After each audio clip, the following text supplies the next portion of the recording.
अस्सलाम वालेकुम रहमतुल्लाहि व बरकातहू। ډیرو ګرانو قدرمندو عزتمندو ملګرو، زیم د خیبر پښتونخوا صاحبزاده سهیل جاوید. ګرانو کتونکو، نن به په دې ویلاګ کې مونږه د عوامي نیشنل پارټۍ قائد ایمل ولی خان صاحب د طرفه د صوبایي خود مختارۍ حاصلولو هغه اعلان باندې به یو څو خبرې کوو، کم چې هغې په 400 کې یو د تاجرانو احتجاجي کیمپ ته د دورې په موقع باندې کړې وې. ګرانو کتونکو، د ایمل ولی خان چې کوم دی د وخت کې د عوامي نیشنل پارټۍ مرکزی صدر دی او دی وخت کې هغې د سینټ هم رکن دي د بلوچستان نه. ولې چې په تیر الیکشن کې تاسو کتې وه چې عوامي نیشنل پارټۍ او جی یو وائی چې کومه ده فل رحمان دا په خیبر پښتونخوا کې هغه سیټونه وانه غستی شو کم چې دوی په الیکشنو کې اغستل. ظاهره ده چې په الیکشن کې دوی هم په الیکشن باندې د عدم اعتماد اظهار کړی او دا الیکشن چې کوم او د ته انجینیرډ الیکشن چې کوم دی هغه ویل دي او د دې طرفه هم دا مطالبه وی چې الیکشن دی واپس وکړي شي، دوباره دی وکړي شي، اثر نو دی وکړي شي او د ملک قیادت چې کوم اهل خلق دي، کوم چې عوام منتخب کی نو هغې ته چې کوم دی ورکول پکار دي.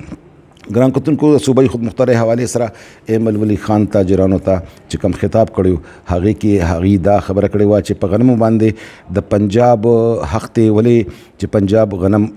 ډیر زیات پیدا کوي نو کو هغه په غنمو باندې خپل حق ثابتوي او دا د هغه حق دی او مونږ ټول منو. نو ظاهره ده چې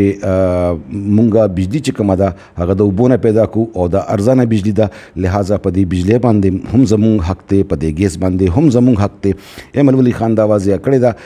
چې صوبایي حقوق چې کوم دي په دې به هیڅ قسمه کمپرومایز چې کوم دی هغه به نه کوو او کو پاکستان کې په الیکشن کې آئنده عوامو اعتماد وکړو په عوامي نیشنل پارټۍ باندې. دا کمې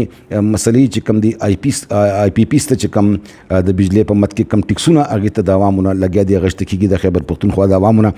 دا به فوري بند کړي شي او دا به عوامي نیشنل پارټۍ چې کوم دی دا بندوي.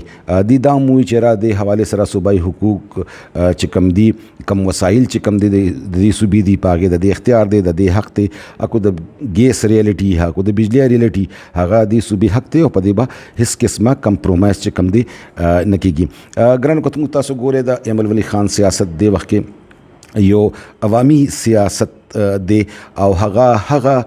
خبرې ډیر پړاګ باندې کوي، کو هغه ایوانی او کو د ایوان نباری هغه بالکل سټیټ فارورډ کما چې د عوامي نیشنل پارټۍ د مشرانو پالیسی وا د صوبې د حقوق د حاصلولو لپاره هغه بالکل متعین ده د هغې طرفه او بالکل واضح ده چې را په صوبایي حقوق باندې به هیڅ قسمه کمپرومایز چې کوم دی عوامي نیشنل پارټۍ چې کوم دی دا نه کوي او دا صوبایي حقوق حاصلولو لپاره به پوره کوششونه کوي. دې سلسله کې به زه دا ویل هم غواړم چې تیر د زرداری صاحب چې کوم مخکینی حکومت چې کله پکې هغې صدر اوس هم هغې د پاکستان صدر دی، نو په هغې کې 18ویں ترمیم تحت صوبو ته چې کوم دی ډیر اختیارات چې کوم دي هغه ورکړي شوي وو. خو افسوس دا چې د دې اختیاراتو ورکولو نه باوجود هم چې کوم دي صوبې چې کوم دي هغه وسایلو چې کوم د هغې خپل دي، کو هغه بجلی ده، کو هغه ګیس دی، کو هغه نور معدنیات وغیره دي،